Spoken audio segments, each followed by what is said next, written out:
So the other day I saw a video from the Critical Drinker talking about villains, and while I do agree to an extent with his views on it, there's a few things that I had an issue with his video. One of the biggest reasons was that he was only focusing on a single medium, films. Now, don't get me wrong, while I think his examples are fine, I think it's important to consider other mediums in this sort of topic, because there are issues with villains and other sorts of mediums and how people react to them. In addition, I don't agree that all villains have been gimped. It's fine if he wants to stick with his field of expertise, but when you do that, you limit yourself on what kind of topic can be covered and how things can actually expand upon. Besides, the guy's been talking about video games on his channel for a while, so I don't see that as an excuse, if you ask me. No disrespect, I just think that solely focusing on films for his examples is kind of dumb. Mainly because there are a ton of mediums that have villains, stuff like video games, animation, and comic books, just to name a few. I think it's an interesting process to watch how villains have changed over the course of a few decades, and watching how we depict villains in our media and changes over time. Hell, one of the first villains that ever stuck out to me was Lord Zed from Power Rangers, and can you blame me? The design alone is what drew me to the character, what with the exposed muscle tissue and brain matter, the silver bone-like armor, and even to having a fucking python that turned to a stat. The guy looks like he walked out of Silent Hill. The mere presence of the character was enough to strike fear into the hearts of mothers all over the country, to the point where they turned him into a comedic husband character. Won't somebody please think of the children? Up yours, children. I mean, when you're basically taking the ending of Superman 2 in order to reverse time by turning back the Earth's rotation, you kinda lose that whole intimidation factor, if you ask me. I'm not saying that Lord Zed was the deepest villain of all time, but he was a villain that still stuck out to me even to this very day, and sometimes you just want a villain that's a villain, evil for the sake of evil. Although his design work for his evil Rangers needed some work. I mean, look at these things! I get it. I don't get it. No one's ever given us a chance like Lord Zed had. There. Sure glad I don't look stupid in this. Being evil for the sake of evil is not the deepest motivation, but having characters who are just evil can be entertaining, and it's rather sad to see what happened to Lord Zed, making the character more comedic and less intimidating. Although, to be fair, I still liked Lord Zed after he essentially lost his fangs, but for a different reason. Now, I'm sure people are wondering why I'm bringing up a villain from decades ago, especially when I consider that I want to talk about villains in this century. That's because, and I hate to bring him up again, but Critical Drinker's video essentially said that villains can't be villains due to a number of factors. And while that may be true for movies, that's more of a problem of the Hollywood scene. Drinker's main examples in the movie were, of course, Star Wars and Thor. I'm not going to really debate his points, this isn't really a response video, and I'm not fully inclined to disagree with his points. It's more or less the premise and how he only focuses on a single medium. Let's look at JoJo's Bizarre Adventure and Dio, and how he's depicted to be an absolute monster. I mean... Jonathan, would you be a doll and pass the butter? But it's right there. He's relentless, he's strong, and holy hell is he basically a monster. Not to mention he's got a wicked design. But I don't think bringing up Dio would be really fair, especially when you consider that JoJo's original source material is decades old. And while the anime adaptation is a more recent inclusion, it still depicts work from a different generation of time, a time where villains could be the scum of the earth. And don't get me wrong, I believe we can still have villains that are like that. As villains, they don't need to be designed to be likable. Sure, they can be likable, but unlike heroes, villains don't need to operate on the same morals as your everyday person. In fact, most of the time, villains that go against the moral standards often stand out more in our minds because they break from the norm. And while protagonists can also do this, you run the risk of making people being mad at this. After all, if your supposed hero is the person you want us to root for, then having them do bad deeds and being basically a dumbass is not a good idea. My 12-year-old sister killed herself. She died right here. Right where we're standing. Hey, dude, cool it with that! No one cares about your sister right now! There are exceptions, of course, but it's a fine line that needs to be taken carefully when writing stuff. But I can name villains that are really well done, especially in video games and animation. Probably one of the best villains off the top of my head would be Kamoshida from Persona 5 and Royal, a perverted character whom we as the audience are shown to not like. Not only because do we take the reins of Joker in the game and thus can experience the shifty nature of the perverted gym teacher, but we also see his actions have done and how he's managed to affect the main cast at that point in the game, even to the point of putting someone to go into suicide. He's a vile character, not one you want to forgive for his actions. Throw in his design that's over the top and you got yourself a memorable first villain for the story of the game. Then on the other side, we have the antagonist from Royal, Maruki. I've already made an entire video talking about his motivations and such, as well as other reasons why Royal is brilliant, and he's not so much a villain in the story, but an opposing force to the protagonists. If you want more of a detailed explanation, I recommend that video. I'll put in the card and the link in the description and my pinned comment. But Maruki is a sympathetic antagonist, one who wants to help change the world by forcing his power onto others and basically remove suffering from the world. even to the point of bringing back the dead. I mean, it's a falsehood, but still interesting. He's an antagonist with good intentions, and one that we get a lot of information about. Hell, reading the comments of my video that I mentioned, I got a lot of people agreeing that Maruki has the right idea here. And that's what I think makes a compelling antagonist. That they make you think and question yourself, as well as being open up to debates about these sort of motivations and goals. These are two kinds of different villains, characters who represent a selfish desire but have different motivations that can intrigue the audience. We also have to consider the introduction of villains, since one of the biggest parts of villains is establishing them as a threat. After all, if your villains aren't imposing or threatening to the protagonist, then why should the audience take them seriously? That isn't to say that comedic and eccentric villains can't work. There needs to be challenge, either to the hero or the player, so we can see them overcome that. That's something that does need to be established. Probably one of the better examples that comes to mind is from Metal Gear Rising. From the get-go, you know whoever is pulling the strings is a person of power, capable of having a giant Metal Gear attack a city, have countless soldiers, and powerful cyborgs to follow him, even to the point of cutting Raiden's arm off. And when you meet the man behind the curtain, he certainly isn't a pushover.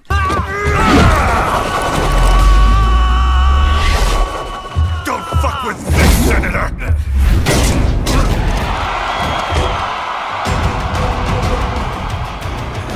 Hell, even The Last of Us 2 does a good job of setting up Abby as a good villain for the audience to get behind.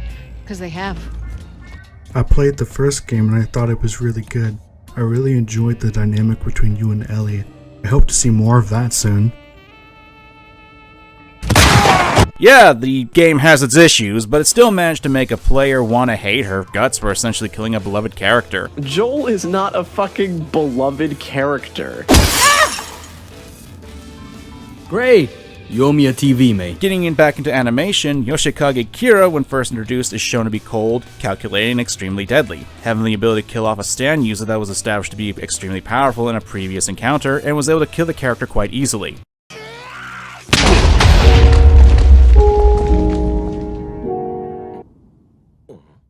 Point is, he was a threat, and his power was established to show that he was a danger, and the main characters didn't even know what he looked like, so it made them want to hunt him down for a good mystery. So my point of view is that villains that are villains still do exist. We still have heartless monsters, compelling antagonists, and characters that make you think. That isn't to say that there aren't bad villains in media nowadays. Oh lord, there are a lot of terrible villains in our media. Hell, you can even look towards some of the pieces of media that I've already discussed to see those kinds of villains. To talk about a different sort of villain and do a comparison, let's look towards the two versions of Nemesis from Resident Evil. No, I'm not talking about the movie because he was just basically there. While not the most compelling character in the writing section, Nemesis was still a very prominent example of an antagonist. We were able to see how powerful he was and dangerous in the first game we meet him, and how he was able to kill a STARS member in the first time, and do it in a gruesome manner. Then he would show up at random times in the original game, surprising the player, and his iconic appearance certainly added to the monster's imposing aura. Meanwhile, in the remake, not only do they heavily script Nemesis encounters, but they also mess with his design. Get that stupid nose off your face, you all look ridiculous! Not to mention, Nemesis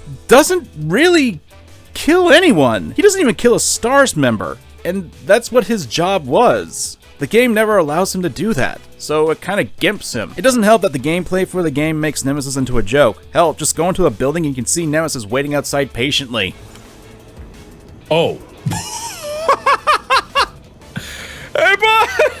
Hey! You looking at the toys, buddy? You waiting patiently? I appreciate that. I really, really appreciate that.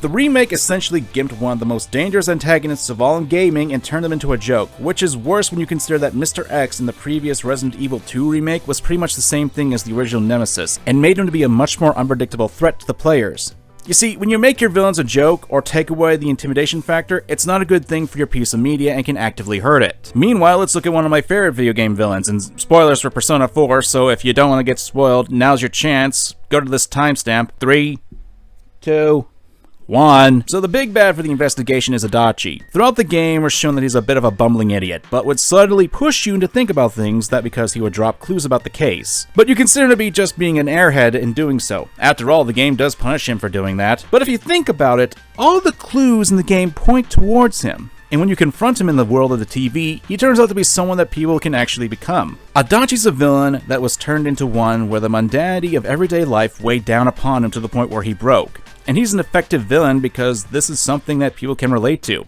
and acts as a warning in how everyday life can ruin a person. It's the fear of you slipping into the darkness that makes Adachi into a great villain, and unfortunately today, there aren't a lot of villains that are like that. I may make another video talking about Adachi because I really like him, so let me know if you like that. Also, I'm just realizing this now, there's a lot of similarities between JoJo Part 4 and Persona 4.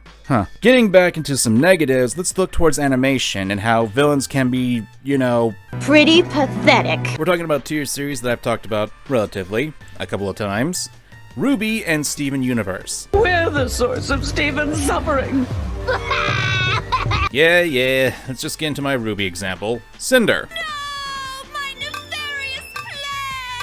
One of the most common complaints about RWBY was that we didn't have a solid base on the villain that has gotten the most screen time. People have been waiting 8 years to figure out what the hell is with this person. After all, she's pretty much got the most screen time out of all the villains in the show. Cinder is also probably one of the most worst villains of all time too. She has this ego that's not actually supported due to how often she fails. You think you're entitled to everything just because you suffered, but suffering isn't enough! She's a frickin' idiot, and in all honesty... But all you have ever been is a bloody migraine! It's kinda disgusting. Especially when we get to her backstory. Her backstory is also made as an attempt to get the audience to sympathize with her. And it's done so blatantly to the point that the frickin' song lyrics are so in your face. Fetch my slippers, fill my glass, and rub my feet. Hurry up, you're so slow, you're no good. I hope you know that your life is of no use, and the truth is that no one's ever loved you. Laying it on there a little thick, aren't we, boys? This is probably one of the worst ways to get people to sympathize with a villain, especially a villain that has killed one of the more popular side characters, committed mass genocide, and is overall a big dumbass. And don't get me started with Emerald's crap! I'm going to be super pissed if you all finally decide to give up the moment I switch sides.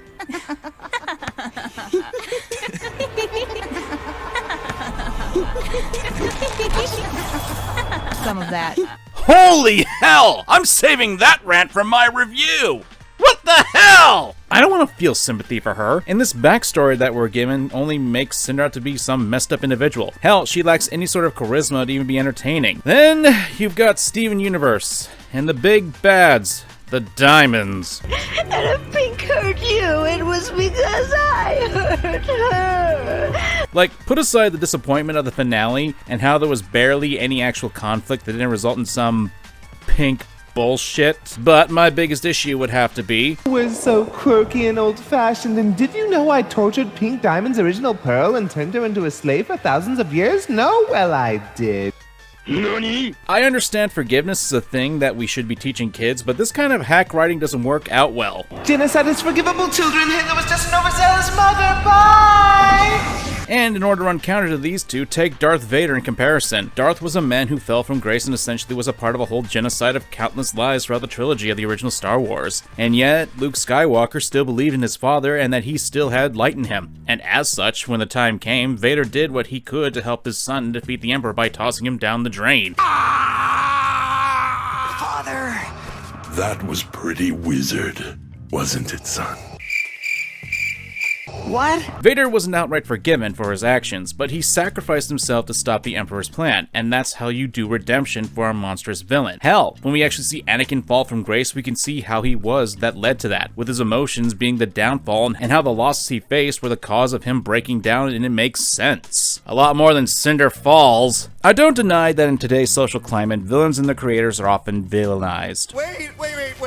I'm literally just cooking to death. Please, just kill me. That's not the high ground way. I mean the Jedi way. Because whenever you have a character do something wrong, even if the action is framed in a negative light and not shown to be good, people will still get mad at said action being portrayed in the actual medium. I remember when Rise of the Shield Hero came out, and people were up in arms and how the first real antagonist claimed against the main character Naofumi, and people demonized the series for that. It's like we can't even attempt to talk about these situations and stories. So I was going to end this video here, but there's another aspect that I thought I should be brought up in this video since the trend I've been seeing rising in media. You see, there's been a trend with villains being pushed into a more tragic individual stance. Your life is of no use, and the truth is that no one's ever loved you. Oh, I just threw up in my mouth.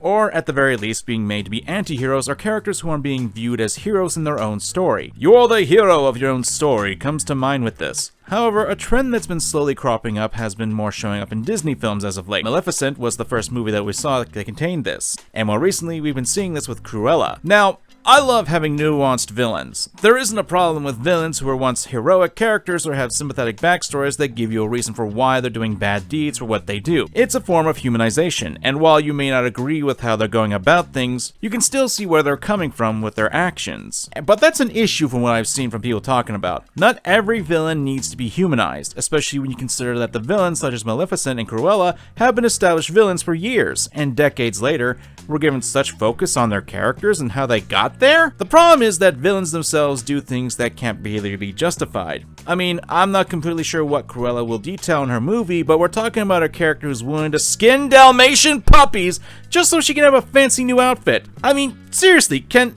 anyone give me a justification for killing puppies just for the sake of fashion and how that's a good thing? Easy, woman driver. You want a good example of this? Pull the trigger. There's no going back. You will be my enemy. Scar from Full Metal Alchemist. For those who don't know, Scar is a pretty messed up character. He's a murderer who goes around killing the state alchemists, aka military officials. He won't even hesitate to kill Edward Elric, a young teenager who also has that title, but has nothing to do with the actual motivations that he has. The thing is though, you can understand where Scar is coming from when you learn of his backstory, where his people were killed by state alchemists in a war, a rather brutal war at that. It cost the lives of his family and instilled a deep hatred, even to the point where it can even be considered on racism. State alchemists, Amlestrians, you will pay. Then again, he was exposed to that level of hatred that inspired his own hatred. It's a point in the show that expounded upon. Will you kill me? That'd be fine with me. Until one of us dies, boy, this chain of hatred will continue. Scar is a character that you can sympathize with, considering his backstory, but at the same time, you don't condone his actions, even though a lot of his victims are soldiers who participated in the war and killed hundreds of people. What makes this all the more tragic is that the war was nothing more than a plan for the main antagonists for the story. Scar! You want to know the truth about what started the war in Ishval? In Ishval? The truth about who shot that child and started the uprising? He's standing right there! It was envy disguised as a soldier! These guys orchestrated the entire war! But I can respect Scar more as a villain / antagonist because he knows what he's doing is wrong, and what he's done to hurt others will actually make things worse for him in the long run. While the story gives you the ability to sympathize with Scar, it doesn't expect you to empathize with him. The character does bad things because of his past, and it makes sense considering how terrible the actions are. And Scar represents a cycle of hatred that he himself understands he's feeding into, but is shown that it can be broken in the show. That's how you do this sort of villain, by giving them a sympathetic backstory. It actually makes sense. Still, I think there are some good villains out there, but I'm not going to discount what Critical Drinker said, or other people's thoughts, because I've seen it slowly crop up in my own favorite mediums, but to different degrees and to different effects. If anyone's actually watching this video and you're being creative, don't be afraid of making villains that shake people down to their core, that challenge their mindsets, that are bad to the bone. I don't want that sort of villain to be a dying breed, as there are so many stories and so many entertaining aspects that can be used for various forms of media. But that's just my thoughts, and I'm some nerd on the internet. I do appreciate you watching if you got to this point of the video. My name is MangaKamen, thanks for watching, and have a nice day. Attention, info, march for miles to share our love with the stars above. We mean it duly, cause it's our duty to salute your beauty. Wow. Nobody gets another out of town. There's no denial, you leave us stifled. The radiant star of move to the beat. You better put on your goggles, cause we're gonna bring the heat. Cruise with me, there's lots to see.